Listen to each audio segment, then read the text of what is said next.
Fala pessoal, tudo bem? Lucas aqui então, agora para o final da nossa aula de Maximum Range, a gente vai deduzir a equação de Breguet para o alcance. Só lembrando, né, a gente está aqui falando sobre uma aeronave a hélice, de propulsão a hélice, tá certo? Para a aeronave a jato, essa dedução ela sofre uma modificação, mas isso aí é assunto para uma próxima aula, para um próximo vídeo. Bora começar?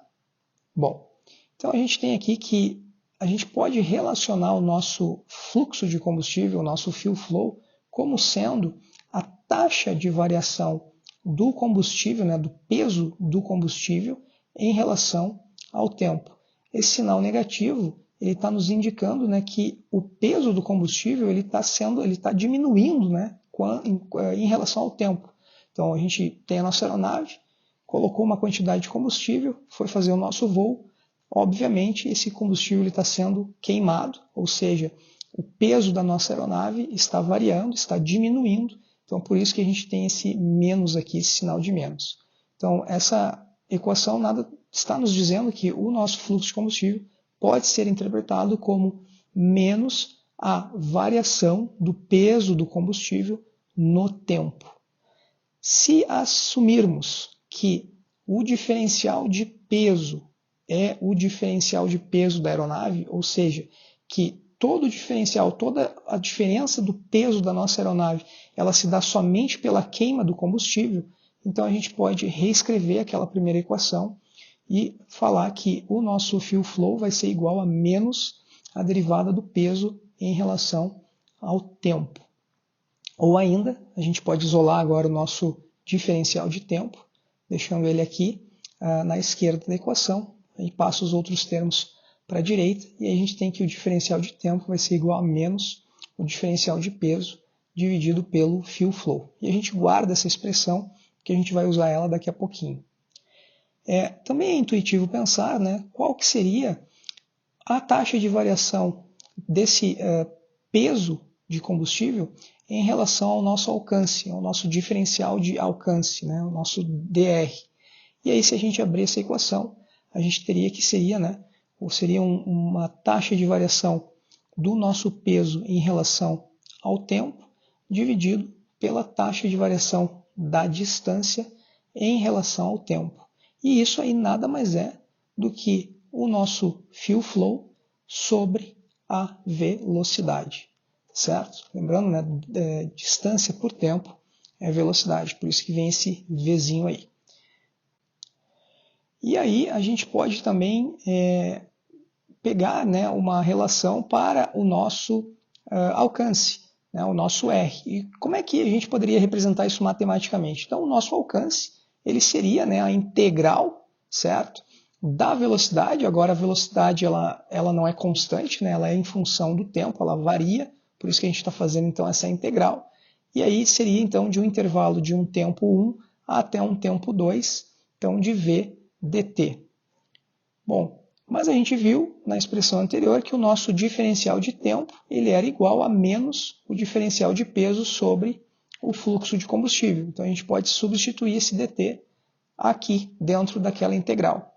E aí a gente tem que o nosso alcance, o nosso R, vai ser a integral, né, de T1 até T2 de menos V dW sobre F. E isso aí nada mais é, agora então mudando os limites de integração, né? Antes a gente estava com o diferencial de tempo, por isso que era T1, T2, agora a gente está com o diferencial de peso, então a gente muda os limites de integração, ficando de um peso inicial, W1, até um peso final, W2, menos V sobre F dW. Onde agora aqui ó, a gente enxerga que esse V sobre F, o que ele é? Ele é o nosso alcance específico, né, que a gente viu na aula, na parte 1 da aula. E nós vimos, né, que para um motor a hélice, o fuel flow ele foi definido como o Power Specific Fuel Consumption vezes o brake power, a potência medida no eixo do motor. Nós vimos também na parte 1 da aula que a potência disponível nada mais é do que a eficiência propulsiva, ΔJ, vezes o brake power. E se eu isolar agora o ΔJ, eu tenho que a eficiência propulsiva vai ser igual à potência disponível dividido pelo brake power. E a gente guarda também essa equação, porque a gente vai usar ela daqui a pouquinho. Então, eta-J, Propulsive Efficiency, e o nosso CP, Specific Fuel Consumption. Foi o que a gente viu na parte 1 da aula de alcance máximo. Então, a gente lembra que no voo linha reta horizontal, a tração é igual ao arrasto, a sustentação é igual ao peso. Então, eu posso pegar esse arrasto, se eu multiplicar e dividir pela sustentação, não estou alterando nada, porque isso aqui é a mesma coisa que multiplicar por 1, eu vou ter então que o arrasto sobre a sustentação vai ser igual, né? O arrasto sobre a sustentação vezes o peso vai ser igual ao coeficiente de arrasto dividido pelo coeficiente de sustentação vezes o peso da aeronave. Então a gente sabe que a tração é exatamente isso, é o coeficiente de arrasto sobre o coeficiente de sustentação vezes o peso da aeronave. E a gente guarda também essa expressão aí.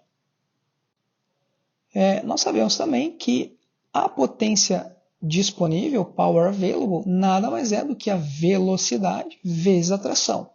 Mas a gente acabou de ver que a tração, ela era o quê? A tração é o nosso CD sobre CL vezes o peso da aeronave.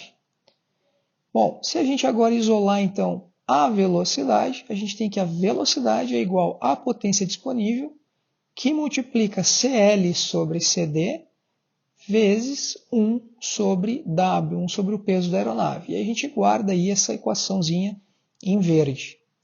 A gente lembra também que o fuel flow foi definido como CP vezes PBR. E que o eta-J é a nossa potência disponível dividido pela potência medida no eixo do motor. Então nós temos essas três equações e a gente vai usar elas agora.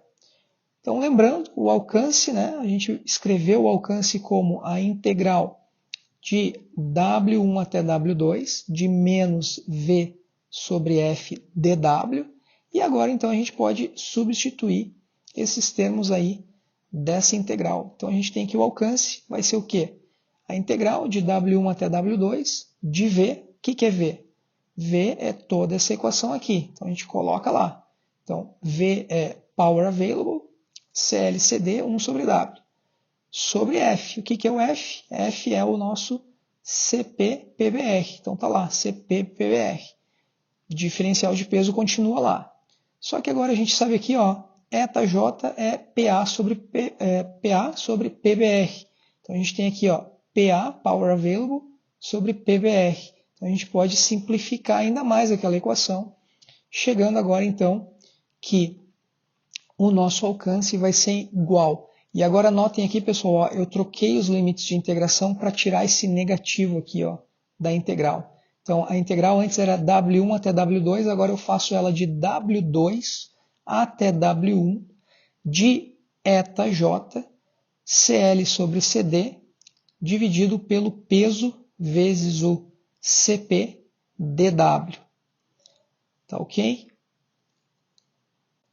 E agora ficou fácil, né? Porque a gente tem então a nossa integral. Então o alcance vai ser igual à integral de W2 até W1 de toda essa expressão. Só que agora a gente tem um monte de constante. A gente tem que eta-J, CL, CD são constantes e o nosso CP aqui no denominador também são constantes. Então a gente pode tirar isso de dentro da integral, ficando então que eta-J sobre CP, que multiplica CL sobre CD, tudo isso aqui são constantes, vai ser igual à nossa integral de W2 até W1 de 1 sobre W dW. E essa integral aqui é fácil de resolver.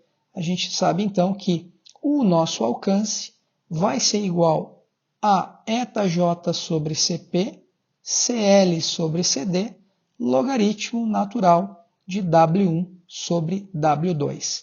E essa é a famosa equação de Breguet para o alcance de uma aeronave a hélice. E essa equação aí nos diz bastante coisa. Então a gente pode notar aqui, ó, que o termo eta-J sobre CP ele está relacionado com a eficiência propulsiva da nossa aeronave. Então, se nós melhorarmos a eficiência propulsiva, o nosso alcance também aumenta. Já esse termo aqui, ó, CL sobre CD, ele está relacionado com a eficiência aerodinâmica. Então, se nós melhorarmos a eficiência aerodinâmica da nossa aeronave, o alcance também aumenta. E o último termo, né, W1 sobre W2, ele está relacionado à quantidade de combustível. Tá certo? Então, se a gente aumentar a quantidade de combustível, o nosso alcance também aumenta. Então, essa é a famosa equação de Breguet para o alcance da aeronave a hélice. E é uma equação muito bonita, né? Porque ela nos diz, né? ela separa aqui quais são os termos e o que cada termo está relacionado com o que no projeto de uma aeronave. Então, novamente, eta-J sobre CP, eficiência propulsiva, CL sobre CD, eficiência aerodinâmica, W1 sobre W2, né, tem a ver com a quantidade de combustível, com o peso da nossa aeronave. Tá certo? E é isso aí, pessoal. Nós chegamos ao final da nossa aula. Eu gostaria de agradecer para quem chegou até aqui. Essas são as referências que eu utilizei, tanto na parte 1 quanto na parte 2. E eu peço, se vocês gostaram do vídeo, que compartilhem e que curtam. E até as próximas aulas. Tchau, tchau.